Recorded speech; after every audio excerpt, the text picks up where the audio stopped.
Buenos días. Presento esta especie de resumen o guía rápida. Bueno, uno como parte de complemento de la clase de la asignatura de concreto uno que estoy impartiendo actualmente, eh, en la cual pues se va a dejar un proyecto de clases donde se diseñarán todos los componentes en concreto. Así que me pareció un poco útil tratar de hacer una guía rápida, un resumen, parte uno, porque es bastante lo que tiene la nueva normativa sismo resistente para la ciudad de Managua del año 2022. Y también pues porque he tenido hay bastantes consultas, eh, por lo que es solo para Managua. Eh, Algunos si no hemos tenido chance de diseñar proyectos en Managua, si no fuera de Managua, entonces este, hay bastantes dudas que surgen respecto al uso de la normativa, ¿no? Entonces le llamaremos NSCM 2022, ¿verdad? Bueno, se presenta la portada y la contraportada de esta normativa, que es importante mencionar que es solo para el municipio de Managua. Eso tiende a confundir si es para todo el departamento. Recordemos que Managua como departamento tiene 9 municipios. Esto aplica solo para básicamente el municipio de Managua o, como dice la contraportada, la ciudad de Managua. Eh, y esto lo podemos confirmar, ¿verdad? Presenté unos extractos bastante adelantados, ¿verdad? Ampliados, de que confirma que es para la ciudad de Managua. Inclusive los estudios que se hicieron y los mapas de BS30 y las pruebas que se presentan son únicamente para la ciudad de Managua, aunque sí se tienen los valores de PGA, ¿no? O aceleración en roca de todo el país, pero no es que el reglamento al día de hoy esté habilitado para ocuparse en todo el país. Eh, bueno, realmente es una normativa con bastantes variantes respecto a las normativas que conocemos, ¿no? Eh, por supuesto que siempre se empieza con lo que es definir los parámetros de amenaza sísmica, la acción sísmica. Básicamente esta primera parte de la presentación va a tratar sobre el capítulo 5 y 6 y luego el 8. Eh, lo que es cargas, el capítulo 7, cargas y combinaciones, y del 9 en adelante, realmente se pretende dejar para una segunda exposición, porque sí hay bastante contenido nuevo que ir trabajando, ¿no? Eh, Muy rápidamente traté de capturar componentes del índice para marcar tal vez algunos temas que me parecen nuevos o que tienen variantes importantes, ¿no? Por ejemplo, ahora se tocan temas de desempeño, es decir, de tratar de evaluar el daño que tendrán las estructuras previamente definido mediante análisis no lineales. De esto, más adelante yo voy a presentar ahí un link a un par de conferencias que ya tengo de análisis no lineal y objetivos de desempeño, porque pues es un tema un poco particular y bastante, digamos, algo avanzado para el tema de la normativa. Eh, Se presenta en cuanto a los parámetros de acción sísmica. Siempre hay zonas sísmicas, hay factores de amplificación, a como tenemos en el reglamento del 07, ¿no? Tenemos espectros elásticos, espectros reducidos, aunque ahora pues se amplía el tema de espectros de potencia y definiciones y cuándo es válido un acelerograma real o el uso de acelerogramas artificiales. Todo esto está ahora en la normativa estipulado a partir de los capítulos 9, 10, 11 y 12 en adelante, ¿no? En el capítulo 8 se incluyen ya normativas para análisis no lineales, tanto en análisis estáticos no lineales como dinámicos no lineales, a los cuales hay que ponerle bastante atención y pues lógicamente para entender esto hay que tener estudios eh, previos particulares de todo lo que es análisis no lineal, ¿no? En el parte del capítulo 7 ahora hay temas relacionados específicamente a los efectos de la carga sísmica vertical, además de la horizontal, ¿no? Y aparecen otras combinaciones que son un poco diferentes a las que tenemos, a las que usamos usualmente en el reglamento del 2007, ¿no? Los capítulos 9 referido a criterios de modelado, el capítulo 10 deformaciones y derivas de piso, el capítulo 11 instrumentación sísmica y el capítulo 13 disposiciones técnicas para los estudios de sitio. Importante el capítulo 13 me parece porque ahora ya se dan ciertas regulaciones y criterios mínimos de cuánto sondeo hacer, a qué profundidad, en función de las tipologías, de la área y la ubicación de la estructura, ¿no? Se presentan 6 anexos, ¿no? Siempre uno de ellos es el de mapa de isoaceleraciones, la tabla de valores PGA para 475 años, los mapas de BS30 para Managua, esto es nuevo, es importante porque hay que clasificar el suelo en función de los valores BS30, los cuales se presentan en el anexo 14.3 de la normativa, ¿no? Entonces, miren, muy rápidamente, ¿verdad? Pues no, entrando al contenido directo, que sé que es el, el que a veces preocupa. Cómo funciona la norma, qué tabla ocupar, de qué fórmula me voy a cuál fórmula, cuál es la secuencia, ¿no? Entonces tenemos esto en el capítulo 5, que es la clasificación de las estructuras y de la amenaza sísmica, ¿no? Entonces, la tabla 511 nos presenta grupos de importancia, ¿sí? Esto es el concepto similar a lo que teníamos antes, es decir, los grupos, ¿no? La estructura esenciales, no esenciales. Antes teníamos grupo A, B y C. Ahora se llaman grupos de importancia. Y cada grupo tiene asignado o está asociado a una categoría de riesgo. Y a su vez, la categoría de riesgo está asociada a una demanda sísmica, ¿sí? Y esta demanda sísmica, pues, eh, se presenta en función de probabilidades de excedencia, periodos de retorno, etcétera, ¿no? Entonces, por ejemplo, una estructura de ocupación normal que pudiera ser una vivienda, eh, es una estructura con categoría de riesgo 2. Hay que leer con cuidado las definiciones de todos estos grupos, ¿no? De hecho, hay 2 o 3 páginas en el reglamento dedicado a esto, ¿no? Con sus respectivas notas y aclaraciones, ¿no? Fíjense que algunas están en función de los metros cuadrados y el número de personas también que pueden estar en un momento dado en una estructura, ¿no? Es decir, esto es un poco siguiendo ya la filosofía que tiene el código ACE norteamericano, ¿no? Lo cual también está en función de las áreas y el número de personas, ¿no? Entonces, luego de la tabla 511, que es obtener la categoría de riesgo, pasamos al punto 5.2, que es el factor de importancia, ¿no?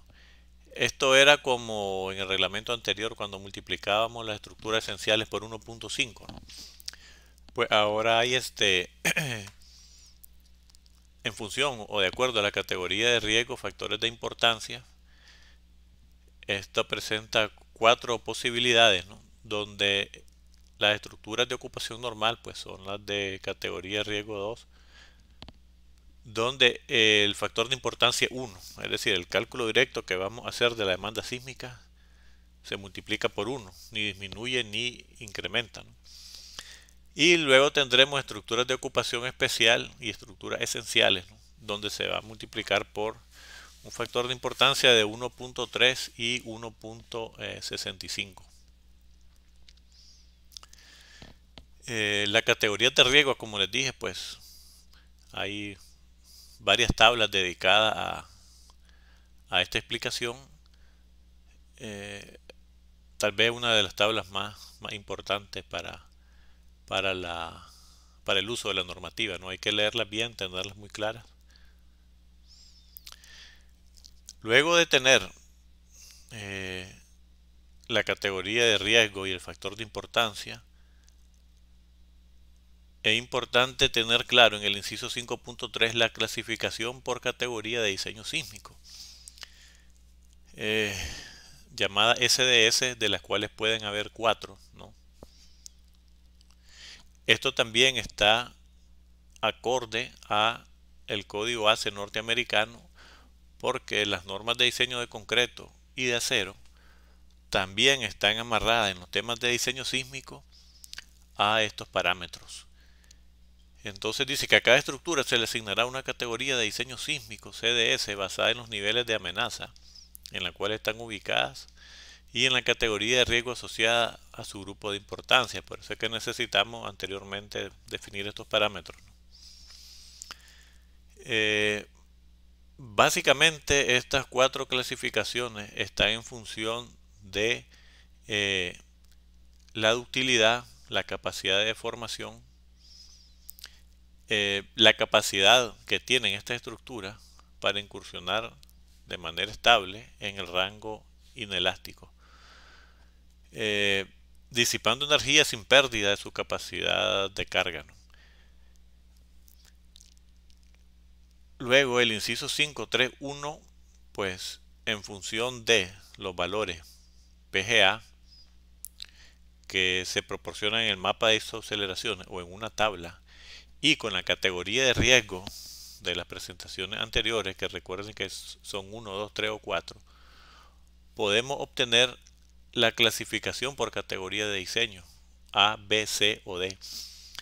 Por ejemplo, para Managua, lógicamente, ¿no? que es lo que se puede ocupar ahorita, el reglamento, tenemos valores de A sub 0 bastante altos respecto a la normativa anterior, mayores de 0.30, entonces todas las categorías de riesgo van a ser D para la ciudad de Managua. Ya vamos a ampliar un poco eso, ¿no? La clasificación de las estructuras por categoría de diseño sísmico tiene como objeto garantizar que las estructuras ubicadas en zonas de mayor amenaza sísmica deban tener mayor ductilidad. Por lo tanto, no está permitido el uso de categorías de diseño sísmico menos exigente que lo especificado en la tabla 5.3.1. Bueno, luego de tener la categoría de diseño, pues vienen algunos aspectos que ya los conocemos. Lo único que ahora están, creo que, mejor graficados, mejor explicados, como son las irregularidades horizontales y verticales. Ya sabemos que cada irregularidad hace una especie de castigo, incrementando la demanda sísmica, ¿verdad? No me voy a detener en eso. Básicamente, los conceptos de la irregularidad y los tipos son muy similares a los que se tenían anteriormente, ¿no? Respecto a la clasificación de acuerdo al sistema estructural, esto nos permite obtener el valor del coeficiente de modificación de respuesta R, los materiales con el cual se construye el sistema, el factor de sobreresistencia omega, Recuerden que en el reglamento multiplicábamos omega Q, ¿ya? Y entre esa cantidad reducíamos la demanda sísmica. Ahora, esa modificación de respuesta, que es una reducción en la demanda sísmica, la vamos a encontrar directamente en una tabla. Ya no existe el Q, ¿verdad? Que se va a multiplicar por omega, sino que ese parámetro de reducción eh, ya lo vamos a obtener directo. Pero siempre el concepto es el mismo: reducir la demanda sísmica. El factor de amplificación de deflexión C sub D, la cantidad máxima de pisos permitida, definida en términos de su altura en metros, y la distorsión máxima de piso permitida. Es decir, el nuevo reglamento incluye estos parámetros en una tabla, ¿verdad? Y además, importante de esa tabla es que ella nos dice qué sistema podemos ocupar de acuerdo a las categorías de diseño sísmico que obtuvimos, ¿verdad? Y el número de pisos. Nos limita más o nos deja menos libertad como diseñadores, como con el reglamento anterior, a uno como tratar de definir de antemano cuál era el sistema que podíamos ocupar, ¿no? Realmente siempre se tenía que hacer, pero el reglamento anterior tenía todos esos parámetros no tan claros, ¿verdad? No tan transparentes, o no lo decía. Simplemente ahora sí se dice y es de obligatorio cumplimiento, ¿no? Se actualizan las normativas de referencia, por ejemplo, para el concreto, pues el ACI 318 o la norma actualizada de concreto. Para los sistemas de acero estructural de alta utilidad, es decir, cuando vamos a hacer diseños sísmicos especiales, sería el AISC 341, porque tenemos también el AISC 360, ¿no? Para los sistemas de mampostería eh, reforzada, vamos a ocupar la norma TMS 402, que antes estaba fusionada con el ACI 530, ¿no? Y pues siempre tenemos la normativa de mampostería aprobada por el MTI, ¿no? Siempre son la referencia para mampostería confinada. Para mampostería reforzada se debe ocupar la norma TMS 402. Esta es la tabla que se le hacía mención, ¿no? Donde se encuentran coeficientes y factores de diseño para los sistemas resistentes. Entonces podemos notar que, por ejemplo, si nosotros vamos o pretendemos resolver determinado proyecto con un marco arriostrado, vamos a ver, muro de corte de mampostería reforzado, ordinario, eh, dice que el coeficiente de modificación de respuesta es 3, bastante bajo, ¿no? Aunque en el reglamento anterior teníamos omega por Q, 2 por 1.5, pues también era 3, ¿no? Pero el reglamento ahora nos dice que si estamos en la categoría de diseño sísmico D, es no permitido. Es decir, tenemos que diseñar esos muros de corte de mampostería como como intermedios o como especiales, ¿no? Es decir, tenemos que ir revisando la categoría de diseño sísmico y el sistema que queremos proponer, ¿no? Entonces los NP son sistemas no permitidos y el número que aparece es la altura límite en metros que podemos ocupar para esa estructura, ¿no? Es decir, es una tabla de varias páginas que tenemos que familiarizarnos con ella, ¿no? El parámetro SL significa sin límite, es decir, significa que el sistema que escojamos, si nos dice SL, nos indica que no tenemos límite en altura de construcción.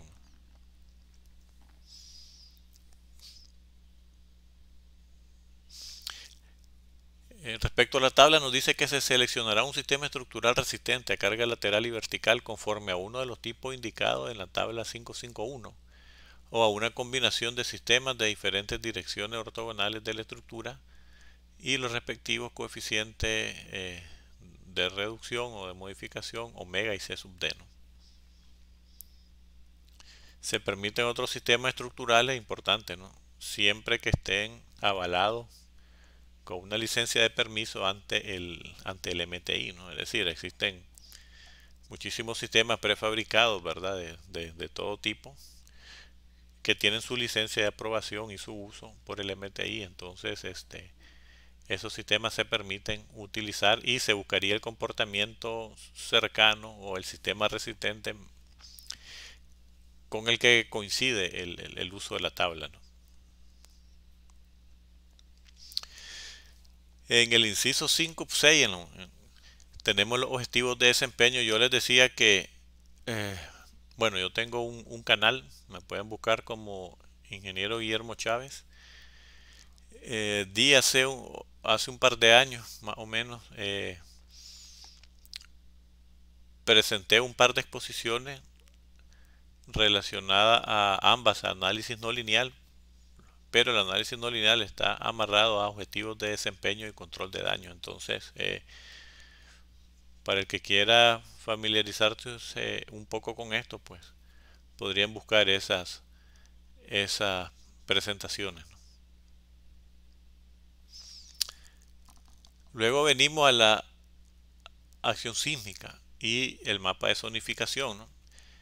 El nuevo reglamento nos presenta 4 zonas de la 1, donde tenemos la menor afectación, digamos, a la zona 4, que es básicamente todo el Pacífico, ¿ya?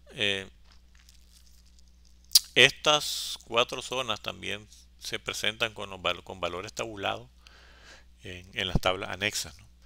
Así como en un mapa de isoaceleraciones.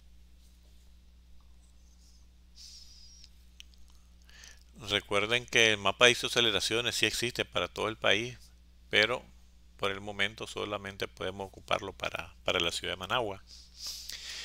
Es importante notar que ahora tenemos valores de PGA muchísimo más altos que el 0.31, 0.32 que teníamos antes. Miren, ahora podemos llegar a valores de 0.42.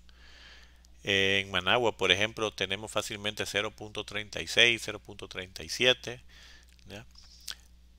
Y por eso es que cuando A sub 0 es mayor de 0.315, pues se nos ubica en la famosa categoría de diseño que ya vimos, tipo D. Otro parámetro importante que ahora tiene mayor peso son los tipos de suelo, ¿no? De la letra A a la E, similar a lo que tiene la normativa ACE, ¿no? Los suelos están clasificados en función de la velocidad de ondas de cortante BS y de la resistencia de penetración estándar, ¿no? Es decir, asociada al número de golpes que nos dan los estudios de suelo, ¿no? El, el reglamento en sus anexos tiene unas tablas con las B sub S, con las velocidades, ¿no? de cortante para el área que es válido, que es el municipio de Managua. Tiene un mapa y los tiene tabulados también. Si nosotros revisamos los valores, encontramos que al menos en los sitios que se hizo sondeo, todas las velocidades son mayores de 180. Creo que la más baja anda por los 200 y pico o 190 y pico. Entonces pudiéramos decir que tenemos un tipo de suelo predominante como tipo rígido, ¿verdad? Un suelo rígido, o en la clasificación un suelo tipo D, de acuerdo a esas tablas. Pero pues para determinadas estructuras, eso está definido en varios puntos del reglamento, se requiere obligatoriamente hacer estudios que nos presenten estos valores, ¿no? para confirmar esto.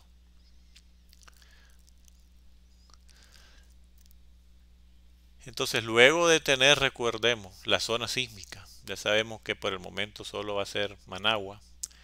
El tipo de suelo, que ya más o menos sabemos que va a ser casi siempre D. Los valores de aceleración debemos amplificarlos, ¿sí? Con los parámetros de la tabla 641, llamada factores de amplificación vertical por el tipo de suelo. En este caso va a ser casi siempre 1.4, ¿no? Y también, de acuerdo a la clasificación del sitio, vamos a tener factores de ajuste espectrales. Es decir, estos valores que están aquí van a modificar eh, los valores de del gráfico de espectro, ¿no? Eso ya lo vamos a ver en la siguiente tabla. Ok, entonces tenemos un espectro de diseño elástico normalizado, ¿verdad? Presentado en el inciso 6.7. Algunos puntos notables son el punto T sub B, donde inicia la meseta, T sub C, donde termina la meseta, y otros periodos asociados a periodos largos de aproximadamente o de 2 segundos, ¿no? Noten de que hay varios parámetros que son constantes como beta, P y Q, ¿verdad? Eh, T sub B y T sub C están definidos como 0.05 segundos y 0.3 segundos. Sin embargo, estos parámetros, fíjense bien, van a ser modificados por estos factores de ajuste espectrales. Hay que tenerlo en cuenta, ¿no? No es que ahora la meseta empiece en 0.1 segundo y termine en 0.6 como teníamos antes en el reglamento. No, ahora eso puede variar dependiendo de el factor de ajuste espectral Fs mayúscula para el punto B o para el punto C. Igual se tienen cuatro ramas en el espectro, ¿verdad? La rama ascendente, la meseta y dos componentes para periodos largos. Cada uno de esos cuatro ramas está definida por una fórmula, por una ecuación, ¿no? Y pues hay que ponerle atención a esto porque esto sí es conceptualmente lo mismo, es lo que ya manejamos, pero las ecuaciones son nuevas, ¿no? Fíjense bien que están en función de los periodos propios de la estructura que estamos diseñando, ¿no? Y tenemos que ubicarnos en qué rango están, si están entre 0 y T sub B, es decir, estructuras muy rígidas, ¿no? O luego vienen los valores intermedios, ¿no? Eh, Adelantándome un poco, necesitamos saber o tener una aproximación del periodo, pero cualquiera diría, si no he diseñado la estructura, ¿cómo sé qué periodo tengo, no? Entonces, para eso el reglamento incluye ecuaciones aproximadas de acuerdo al sistema que uno va a utilizar y la altura de piso. Tenemos fórmulas que nos dan de manera aproximada el periodo estructural, ¿no? Después lo podemos confirmar o avalar mediante un análisis en un software, ¿no? Nótese que el A sub 0 minúscula, ¿verdad? Va a incrementarse por la importancia, va a multiplicarse por la importancia y también por el FA sub S, que es el factor de amplificación del tipo de suelo, ¿ok? Entonces, el A sub 0 minúscula, que es el PGA que tomamos de los anexos, no es el que metemos aquí, hay que tener cuidado, ¿no? Hay que llevarlo a superficie y hay que multiplicarlo por el factor de importancia. Y luego se afecta por los parámetros de acuerdo a cada una de las cuatro ramas en la que nuestro periodo particular se ubique, ¿no? Eh, bueno, algo muy rapidito que tengo por aquí, por ejemplo, una estructura de 0.46 segundos, ¿no?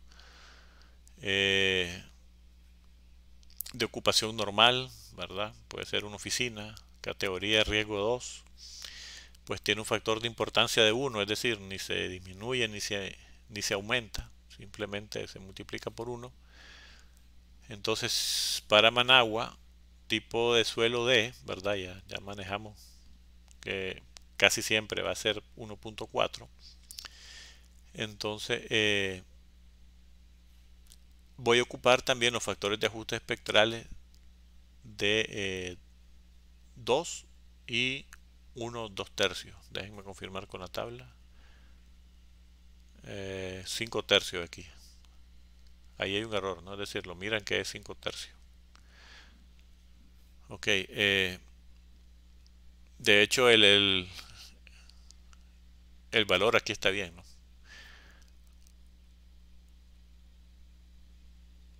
Ok, bueno, no, es lo mismo, estamos correctos. Entonces, para graficar el espectro tenemos hojas de Excel, Mathcad, MATLAB, cualquier herramienta, ¿no? Eh, bueno, aquí presento una forma cualquiera, ¿no? Una metodología cualquiera, en función siempre del periodo propio de la estructura que estamos analizando, ¿no? Entonces, para los parámetros indicados, T sub B, T sub C, T sub D, la aceleración multiplicada por FAS y por la importancia, eh, nos daría un valor de eh, aceleración del terreno ya con influencia del suelo y la importancia de la estructura, que es la A mayúscula, de 0.5113. Ese es el valor que se sustituye, ¿verdad? En el A sub 0 mayúscula. Luego de eso, pues pasamos al espectro de respuesta reducido para diseño, que no es más que dividir eh, el espectro obtenido mediante estas ecuaciones y dividido entre R, ¿no? ¿Okay? Hay una excepción para la primera rama ascendente, en la cual pues, el valor está definida por esta ecuación. Luego de esto me pasé el capítulo 8 porque me parece que está amarrado el espectro con el coeficiente sísmico. Para eso el reglamento lo tiene bajo el título método de la fuerza lateral equivalente, ¿verdad? Las solicitaciones sísmicas se presentan por medio de fuerzas equivalentes horizontales actuando en cada piso. Eso pues ya lo manejamos, ¿no? Presenta las siguientes ecuaciones, pero noten aquí que hay un error de escritura, ¿no? Es decir, en el reglamento ustedes van a ver que tiene F mayúscula, S minúscula, T mayúscula, C minúscula. Ahí es F y S mayúscula, así como está abajo, F y S mayúscula sub TC. Recuérdense que son los factores de ajuste espectrales para el punto C, ¿verdad? Y para el punto B. Es decir, es un error de escritura, ¿no? No es que la fórmula en sí esté mala, sino un error de escritura, tal como se presenta aquí. Los FS son mayúsculas, ya sea TC o TB, y hay que buscarlo en las tablas que ya vimos cuáles son, ¿no? Entonces, igual necesitamos tener una idea del periodo aproximado de la estructura, ¿verdad? Para poder encontrar el coeficiente sísmico, ¿no? Fíjense qué importante es que necesitamos para encontrar el coeficiente sísmico conocer el parámetro de modificación de respuesta, es decir, por cuánto vamos a dividir, ¿no? El espectro originalmente calculado, que es el elástico, entre qué valor de R lo vamos a dividir. Recordemos que esto es R, ¿no? La distancia o el valor acumulado entre la línea azul y la roja, para obtener el espectro reducido de diseño. Esto significa que para obtener el coeficiente sísmico debemos anteriormente de saber con qué sistema estructural lo voy a resolver el proyecto, para poder conocer el coeficiente sísmico, aunque entremos en una especie de ciclo, ¿no? Para luego calcular la fuerza sísmica, otra vez confirmar que el sistema propuesto está correcto, ¿no? Un ejercicio muy rápido que se me ocurrió hacer ahí, por ejemplo, una estructura de mampostería confinada, por ejemplo, de un piso, de una estructura, una casa es por sí bastante rígida, puede tener un periodo de .10, .11, .15 segundos, supuse, ¿no? Ya sabemos que suelo rígido tipo D, los factores de modificación espectral TB es 2 y TC es 5 tercios, ya manejamos de dónde salen, ¿no? De aquí. Entonces, recordemos que la sub 0 mayúscula va a ser igual al PGA del sitio, obtenido en los anexos, multiplicado por FAS, que es 1.4, por la importancia que si es una vivienda es 1, ¿no? Ya obtenemos el A mayúscula. Con el periodo me ubico en la ecuación, en uno de estos tres intervalos para el coeficiente, ¿no? En este caso estoy en el intervalo entre 0 y 0.5, que me dio el T sub C afectado por el FS sub TC por el 5 tercios, ¿no? Entonces ya sé que estoy ubicado acá. Esa es la ecuación que tengo que ocupar para el coeficiente sísmico, ¿no? Entonces sustituyo el beta que vale 2 por 0.37, que es la aceleración de Managua, dividido entre un R de 3 para un sistema de mampostería confinado, ¿verdad? Y luego hay que multiplicarlo por I, que es 1, y por FAS, que es 1.4, que es lo que está aquí. Me da 0.296, lo multiplicamos por 1.40 y por 1, que no lo escribí, ¿no? De forma que el coeficiente sísmico daría 0.414, que es bastante similar, de hecho, casi idéntico al coeficiente de mampostería confinada que tenemos en el reglamento 07. Y si en algún caso nos da un número que creemos muy pequeño, pues el reglamento nos dice que hay un coeficiente mínimo siempre, dado por el factor de ajuste espectral, ¿verdad? Que es 5 tercios, por beta, por la aceleración, entre 2 por el parámetro de modificación de respuesta, y me da 0.35. Es decir, si hubiera obtenido un coeficiente menor que 0.35, tengo que ocupar el 0.35.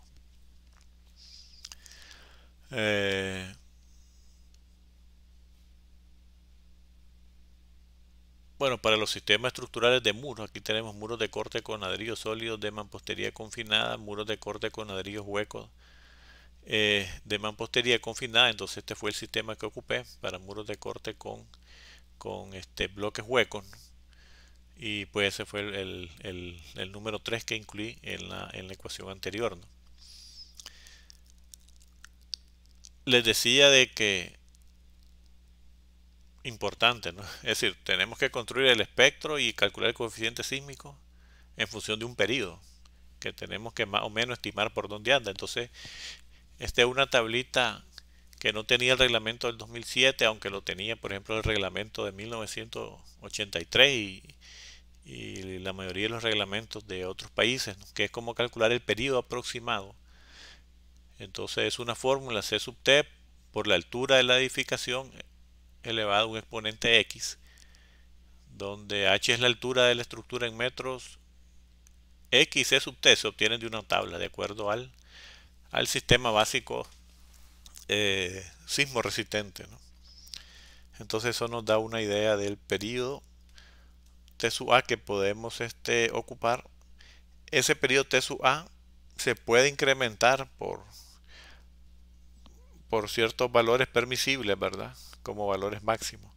Esto también nos sirve a veces para que si de un análisis por un software determinado sistema estructural me da un periodo muy grande, que no ocupe ese valor, ¿no? Es decir, el valor que me da el software no necesariamente es el que tengo que ocupar, porque yo tengo que ocupar un límite superior para el periodo. Eso es importante, ¿no? A veces uno hace un análisis, hace la corrida automatizada del programa y dejamos que el programa nos arroje todos los datos.